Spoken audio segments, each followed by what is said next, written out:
हाँ तो जय हिंद जी। वीडियो पे क्लिक है तो वीडियो छोड़ के मत जाइए, अगर छोड़ के जाते हैं तो बहुत पछताते हैं। इस वीडियो में आपके लिए साइंस के 20 महत्वपूर्ण प्रश्न लेके आए हैं। अगर आपकी भी तैयारी बिल्कुल धाकड़ तरीके से चल रही है तो 20 प्रश्न में से 15 प्रश्न भी सही करके दिखाइए।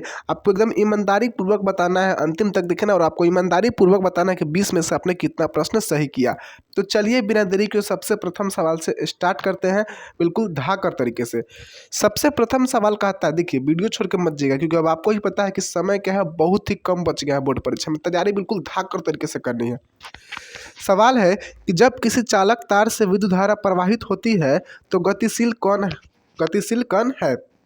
परमाणु है कि आयन है कि प्रोटॉन है कि इलेक्ट्रॉन है। तो ध्यान रखेंगे कि किसी भी चालक तार से जब हम लोग विद्युत धारा प्रवाहित करते हैं तो गतिशील कौन कौन सा होता है, आपका इलेक्ट्रॉन होता है। ऑप्शन नंबर क्या हो जाएगा आपका डी, एकदम से राइट आंसर हो जाएगा इलेक्ट्रॉन। ठीक है। सवाल नंबर दूसरा है कि एम्पियर घंटा मात्रक है। आपका जो एम्पियर घंटा है वो किसका एसआई मात्रक है, तो ध्यान रखेंगे वो आपका आवेश का मात्रक है। ऑप्शन नंबर क्या हो जाएगा आपका बी, एकदम से राइट आंसर हो जाएगा। सवाल नंबर तीसरा है कि निम्नलिखित में से कौन सा मात्रक वाट के बराबर होता है। इसमें से कौन सा जो मात्रक है वो वाट के बराबर होता है, तो ध्यान रखिएगा साथी जी, आपका जूल बटा सेकेंड जो होता है वो क्या होता है आपका वाट के बराबर होता है। ऑप्शन नंबर क्या हो जाएगा आपका ए, एकदम से राइट आंसर हो जाएगा। सवाल नंबर चौथा की बात करते हैं, और सवाल नंबर चौथा कहता है कि विद्युत धारा का मात्रक है। तो मेरे राजा जी सवाल इतना इजी है, बच्चा बच्चा को पता है कि विद्युत धारा का एसआई मात्रक क्या होता है आपका एम्पियर होता है। ऑप्शन नंबर क्या हो जाएगा आपका ए, एकदम से राइट आंसर हो जाएगा। एक सवाल आपके लिए है, सवाल नंबर का नाम है ए। ठीक है, आपको जवाब देना है कि प्रतिरोध का एसआई मात्रक क्या होता है। ठीक है, बहुत धाकड़ सवाल है कि प्रतिरोध का एसआई मात्रक क्या होता है, आपको कमेंट बॉक्स में जवाब देना है। चलिए सवाल नंबर पाँचवा की ओर बढ़ते हैं, और सवाल नंबर पाँचवा कहता है कि ग्लोबल वार्मिंग के लिए उत्तरदायी गैस कौन है। तो मेरे साथी जी ध्यान रखेंगे कि ग्लोबल वार्मिंग के लिए उत्तरदायी गैस जो है आपकी कौन सी है, तो CO2 गैस है। ऑप्शन नंबर क्या हो जाएगा आपका सी, एकदम से राइट आंसर हो जाएगा। सवाल नंबर छठा की बात करते हैं, और छठा नंबर सवाल हम लोग का क्या कहता है, कहता है सवाल कि शरीर में भोजन का पचना किस प्रकार की अभिक्रिया है। तो सवाल बहुत ही फेमस सवाल, एकदम VVI सवाल है, और मेरे साथी जी ध्यान रखेंगे कि शरीर में भोजन का पचना जो है वो आपका एक उपचयन अभिक्रिया का उदाहरण है। ऑप्शन नंबर क्या हो जाएगा आपका ए, एकदम से राइट आंसर हो जाएगा। सवाल नंबर अगला देखते हैं हम लोग, और सवाल नंबर अगला क्या कहता है आपका, रुकिएगा। सवाल नंबर अगला कहता है आपका 7 नंबर सवाल कि कलित चूना पर जब जल डाला जाता है तब अभिक्रिया होती है। जब हम लोग क्या करते हैं, कलित चूना पर जब हम लोग जल डालते हैं तो कौन सी अभिक्रिया होती है, ऊष्माक्षेपी कि ऊष्माशोषी कि विस्फोटक कि इनमें से कोई नहीं। तो ध्यान रखिए कि जब कलित चूना पे हम लोग जल डालेंगे तो आपकी ऊष्माक्षेपी अभिक्रिया होगी, ऊष्मा निकलेगा। ऑप्शन नंबर क्या होगा ए, एकदम से राइट आंसर हो जाएगा। सवाल नंबर 8वां है कि निम्नलिखित में से सबसे अधिक अभिक्रियाशील है। इसमें से कौन सा जो है सबसे पावरफुल है, कॉपर है कि पारा है कि चांदी है कि सोना है। तो ध्यान रखेंगे इसमें सबसे पावरफुल जो है आपका कॉपर है। कॉपर का संकेत Cu होता है, और परमाणु संख्या कितना होता है 29 होता है। राइट आंसर क्या हो जाएगा ए हो जाएगा। सवाल नंबर अगला है 9वां नंबर कि चूना जल का रासायनिक सूत्र है। एकदम बच्चा वाला सवाल पूछा, और सबको पता रहना चाहिए कि आपका जो चूना जल होता है उसका जो रासायनिक सूत्र होता है वो क्या होता है आपका CaOH का हॉल्ट वाइज, जिसको हम लोग क्या बोलते हैं कैल्शियम हाइड्रोक्साइड बोलते हैं। तो आपका ऑप्शन नंबर क्या हो जाएगा डी, एकदम से राइट आंसर हो जाएगा। ठीक है, आपके लिए एक सवाल है, सवाल नंबर बी। सवाल नंबर ए क्या था आपका, सवाल नंबर ए था कि प्रतिरोध कैसे मतलब क्या होता है, और सवाल नंबर बी है फार्मूला सही है कि चीनी का सूत्र क्या होता है। कमेंट करके आप लोग जरूर हमें बताएं। चलिए सवाल नंबर अगला की बात करते हैं हम लोग 10 नंबर, और 10 नंबर सवाल कहता है कि कोई विलयन लाल लिटमस पत्र को नीला कर देता है तो उसका पीएच मान होगा। सबसे पहले समझिए लाल को नीला कौन करता है, तो उसका ट्रिक होता है, एक होता है आपका अनिल, क्या होता है अनिल, और एक आपका क्या होता है सालिनी, क्या होता है सालिनी, सालिनी समझिएगा आराम से। अनिल का मतलब होता है कि अम्ल जो होता है वो नीला को लाल करता है, सालिनी का मतलब होता है सार जो होता है लाल को नीला करता है। तो आपका कह रहा है कि लाल लिटमस को नीला, तो लाल को नीला कौन करेगा, सार क्षार करेगा। और क्षार का पीएच मान कितना होता है, तो 7 से अधिक होता है। और 7 से अधिक कौन कौन सा आपको ऑप्शन दिख रहा है, देखिएगा 7 से अधिक आपको ऑप्शन नंबर ए भी दिख रहा है और बी भी दिख रहा है, यानी ऑप्शन नंबर क्या हो जाएगा डी हो जाएगा। ए और बी दोनों राइट आंसर हो जाएगा। आशा करते हैं कि सवाल आपको बिल्कुल समझ में आएगा और प्रथम 10 सवाल में से आपका 10 सवाल सही भी आया होगा, आशा करते हैं। ठीक है, चलिए जी सवाल नंबर अगला की ओर बढ़ते हैं। सवाल नंबर 11 है कि एल्केन में कार्बन कार्बन के बीच कितने सहसंयोजक बंधन होते हैं।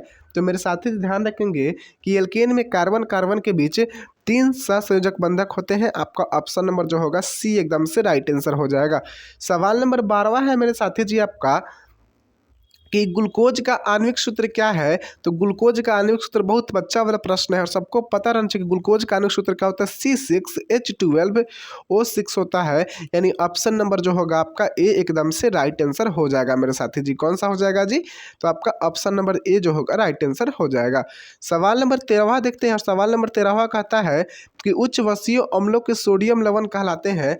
तो उच्च वसीय अम्लों के सोडियम लवण जो होते हैं वो क्या कहलाते हैं, तो अपमार्जक कहलाते हैं। ऑप्शन नंबर क्या हो जाएगा, बी एकदम से राइट आंसर हो जाएगा।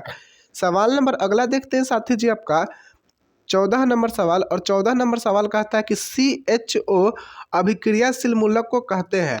CHO अभिक्रियाशील मूलक को अपन लोग क्या कहते हैं, तो ध्यान रखिएगा कि CHO अभिक्रियाशील मूलक को अपन लोग क्या कहते हैं, तो एल्डिहाइड कहते हैं। ऑप्शन नंबर क्या हो जाएगा, ए एकदम से, ऑप्शन नंबर ए एकदम से राइट आंसर हो जाएगा। सवाल नंबर अगला देखते हैं 15 नंबर सवाल, और 15 नंबर सवाल कहता है कि आवर्त सारिणी के किसी आवर्त में बाएं से दाएं जाने पर तत्व की परमाणु की त्रिज्या क्या होती है। यानी जब अपन लोग बायां से दायां जाएंगे तो तत्व की परमाणु त्रिज्या क्या होगी, घटती है कि मतलब पहले जैसी ही रहती है कि मतलब बदल जाती है कि क्या होती है। तो ध्यान रखिएगा मेरे साथी जी कि जब अपन लोग आवर्त सारिणी में बाएं से दाएं ओर जाती है तो परमाणु त्रिज्या क्या होती है, घटती है। ऑप्शन नंबर क्या हो जाएगा, ए एकदम से राइट आंसर हो जाएगा।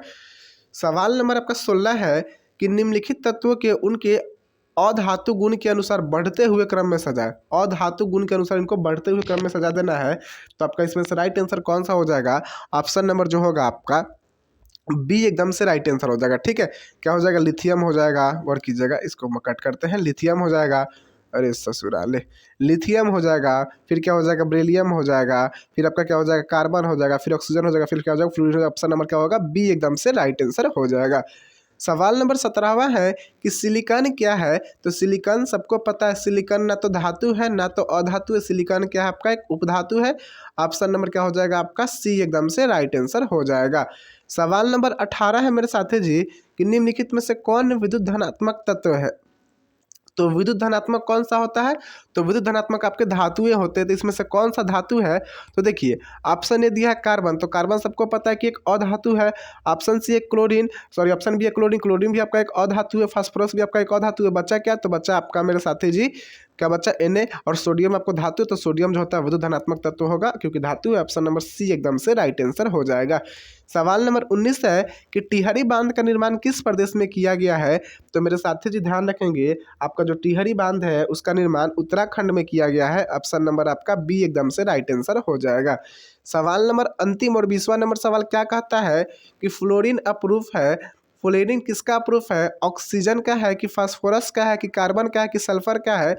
तो बबुआ को पता रहना चाहिए कि फ्लोरीन जो है वो किसका अप्रूफ है, कार्बन के है। ऑप्शन नंबर क्या हो जाएगा, सी एकदम से राइट आंसर हो जाएगा। तो साथी जी आशा करते हैं कि आपके 20 प्रश्न में से 20 प्रश्न बिल्कुल सही होंगे। आपको बताना है कि आपका कितना सही हुआ। ठीक है, एकदम ईमानदारी से बताना, 10 हुआ तो 10 बताइए, 15 जितना हुआ उतना बताना है। और आपको 2 सवाल हमने दिया था, एक सवाल ए था और एक सवाल बी था। ए सवाल था कि प्रतिरोध का ऐसा मात्रक क्या होता है, होमवर्क था प्रतिरोध का ऐसा मात्रक। और दूसरा सवाल क्या था, तो दूसरा सवाल आपका था कि चीनी का रासायनिक सूत्र क्या होता है। ठीक है, तो अगर आपको पता है तो कमेंट जरूर करेंगे। मिलते हैं नेक्स्ट वीडियो में, तब तक के लिए जय हिंद।